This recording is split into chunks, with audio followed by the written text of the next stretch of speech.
Say ignorance is bliss, but these people don't sound too happy. We are Hamas! You're Hamas, wow. That's a good one. You're what? You're Hamas? Yes, we're all Hamas, pig! Do you support Hamas? You do support Hamas? Do you view Hamas's actions as resistance or violence? They're protecting their own people, just like how Israel has the right to defend itself. Get away from Hamas and Gaza has the right to... Isn't life on college campus wonderful these days? And these protesters are so cool, they have some new fanboys, and they're actual terrorists. According to a Free Beacon report, a senior Hamas political leader put out a statement likening Israel to Nazi Germany and declaring support for American student protesters. And the Popular Front for the Liberation of Palestine, which the U.S. has designated as a terror group, is also cheering the students on, urging an escalation of their on-campus struggle. Parents, I know you're watching. Grandparents, you're also footing the bill. Pay attention. The group specifically mentions Rutgers, Yale, Stanford, and Columbia, where this gem of a protest leader goes. Zionists don't deserve to live. They're Nazis. They're fascists. I'm not saying that I'm going to go out and start killing Zionists. What I'm saying is that if an individual who identifies as a Zionist threatens my physical safety in person, i.e. puts their hands on me, I am going to defend myself. And in that case scenario, it may come to a point where I don't know when to stop. Be glad, be grateful that I'm not just going out and murdering Zionists. Kaimani James put out a lengthy statement today after that video resurfaced, saying that the video was from January, but that what he said was wrong, and he said every member of our community deserves to feel safe without qualification. I misspoke in the heat of the moment, for which I apologize. Well, he's sorry, all right. A sorry example of Protest Inc. This is what BLM-infected social media feeds can do to the human brain, and it's not pretty. We also spoke with the Columbia spokesperson who said, in part, calls of violence are unacceptable and violate university policy. While we will not comment on individual cases, when there are violations of student conduct policies, they're reviewed and disciplinary measures are applied. Non-committal from Columbia. Joining me now is Aaron Cohen, counterterror expert and Israeli Special Ops vet. Aaron, what does Hamas see in these college protesters? They see the future? It's free PR.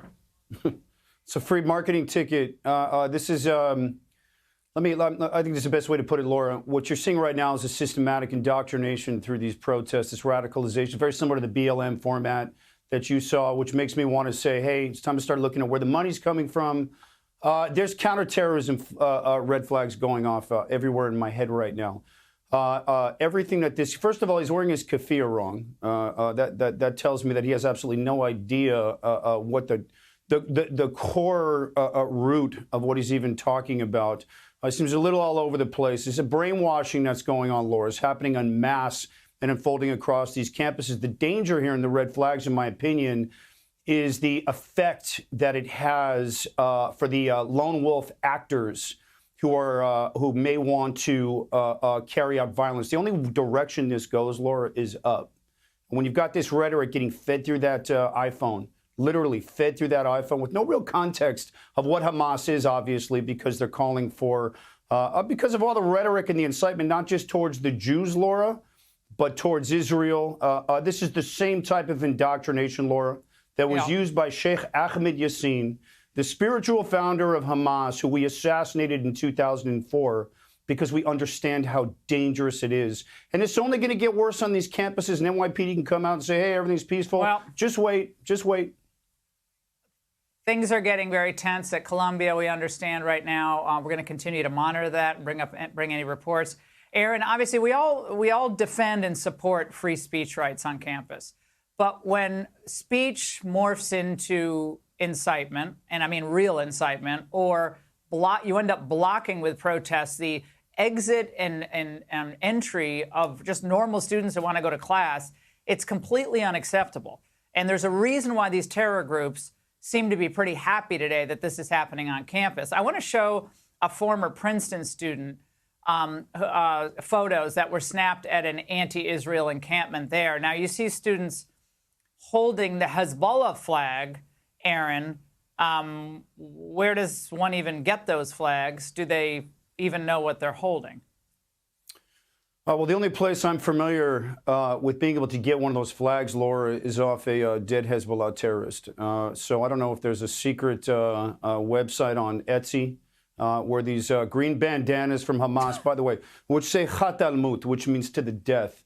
I don't know where they're getting this material from. But the fact that they're flying the flags now, and we're seeing this Hamas, these patches coming out now, it's very alarming. Laura, bottom line with this is nothing more than pro-terror, incitement and rhetoric and propaganda disguised as free speech. I challenge any of the lawyers, and I'm not a lawyer like you, but I challenge the lawyers to tell me otherwise. But you will see the gradual escalation. There's a lot of protection for free speech. That's right. That's right. Yeah, there's a lot of protection for free speech. I mean, proving incitement is not the easiest hurdle on occasion, but this is oftentimes going way beyond what is free speech, even detestable speech that people might really disagree with. Aaron, thank you for your expertise.